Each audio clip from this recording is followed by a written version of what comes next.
범천이 말하기를 아나율의 천안으로 보는 바는 얼마나 됩니까? 아나율이 말하기를 어진자여, 저는 이 서가모니 불의 국토인 삼천대천 세계를 보는 것이 손바닥 안의 안마라 과일을 보는 것과 같습니다. 유마일이 말하기를 아나율이여, 천안으로 보는 바는 해서 지은 상입니까? 지음이 없는 상입니까?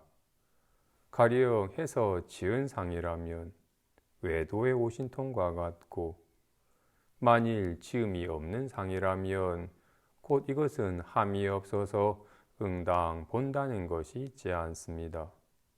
범천이 말하기를 세상에 누가 진짜 천안이 있는 분입니까?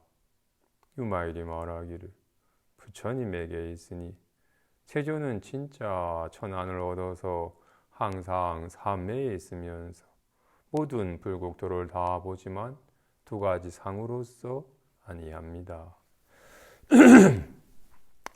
본문에 앞서서 먼저 부처님께서 깨달음을 얻으신 이후에 몇 년 후에 당신의 고향인 서가족을 방문하게 돼요. 서가족에 있는 정반왕을 비롯한 수많은 왕족들과 서가족의 사람들에게 법을 설하게 돼요.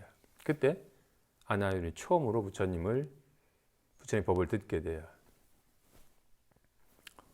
저 시타르타 태자는 높은 태자의 지위를 저버리고 스스로 내려왔고, 화려한 황금 장신구를 다 벗어버린 채 그 남루한 누더기 옷을 입고 아무것도 가진 것 없이 겨우 파로 하나를 가진 채 사람들에게 걸식을 하면서 생활을 하건만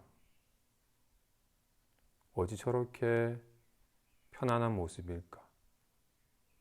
나는 훨씬 더 많은 걸 가졌는데도 여전한 허전함과 목마른 욕심에 내 타오르고 있는데, 저분 하나도 가진 것 없는 삶이건만 어찌 모든 걸 다 얻은 것이냐, 저렇게 만족한 모습으로 평온한 모습으로 살아갈까? 아, 정말로 법을 깨달은 이는 저렇게 살 수 있나 보구나 싶은 마음에, 나도 저와 같이 평온한 삶을 살고 싶은 마음에 머리를 감고 출가를 해요. 그리고 이제 출가의 생활이 좀 익숙해서 그런지 부처님께서 법을 설하는 자리에 앉아 있다가 문득 졸게 돼. 그래서 부처님께서 아나율아, 너의 마음이 많이 해이해졌구나. 어찌 법을 듣는 자리에서 졸고 있느냐? 라는 말에 정신이 번쩍 들어와요. 내가 왜 출가했지? 내가 왜 부모님도 저버린 채 출가 생활을 하지?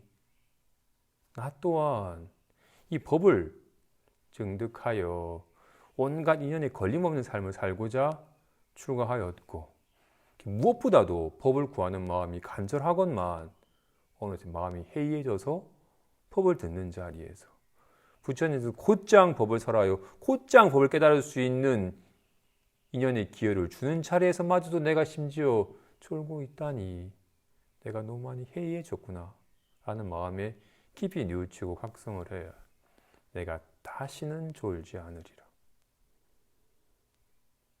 하고는 문득 앉아있다가 문득 졸려서 눈이 감아지려고 하면 번쩍 눈을 뜨고는, 눈을 감으면 잠이 드니까 졸려 눈을 감으려고 하면 번쩍 눈을 뜨고 계속 눈을 부라리면서 수행을 하다 보니 문득 밤이 되어서 밤이 깊어서 다들 잠을 자는데도 잠이 들려고 하면 눈을 뜨면서 잠도 자지 않고 정진을 하다 보니 그 피로가 쌓이고 쌓여서 눈에 실핏줄이 터져서 시신경이 막 손상이 되고, 심지어 심한 눈에 병이 나서 의사가 와서 지박하라는 의사가 이대로 가다가는 눈을 시력을 완전히 잃어버릴 수도 있습니다. 어떤 약보다도 지금 필요한 건 휴식이니 적절하게 밤에는 눈을 감고 주무시고 낮에 공부하십시오 했음에도 불구하고 내가 법을 얻기 전에는 잠들지 않으리라 하는 법을 위한 정진의 마음이 너무나도 북구쳐서, 그리고 너무나도 지난 법을 든 자리에서 졸렸던 자신에 대한 너무나도 부끄럽고 뉘우침과 내가 법을 얻기 전에는 다시는 잠잘지 않으리라는 강한 결심의 마음으로 정진하다가 그만 눈이 너무 피곤해서 시력을 완전히 맹인이 되어버린 건 아니겠지만 눈이 완전히 시력이 옅어져가지고 그냥 사물이 희뿌옇게만 보일 뿐이 정확하게 사물이 보이지 않을 정도로 눈의 시력을 손상하게 돼. 하지만 그럼에도 불구하고 깊은 선정이 들어서 눈의 육안의 시력은 잃었지만 깊은 선정을 통해서 마음이 밝아져서 마음의 눈인 천안을 얻게 돼. 그래서 천안제일이라고 많은 사람들 칭송을 받게 돼. 천안 말로는 많이 들어봤는데 천안이 어떤 건지 한번 잠깐 짐작을 해보죠. 예를 들어서 그렇게 시력을 잃어버린 할머니가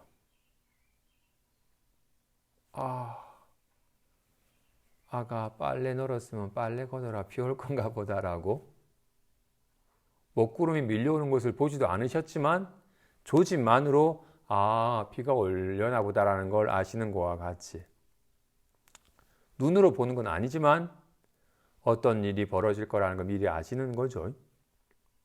게다가 열심히 기도하셔서 마음이 맑아진 스님께서 평소에 사시에 2-3명밖에 안 오니까 공양주랑 식구들에서 겨우 한 4-5인분만 음식을 하면 점심을 밥을 얹히면 되는데 그날따라 사시 들어가시면서 오늘은 한 20인분 밥을 하세요라고. 아니 지금 사시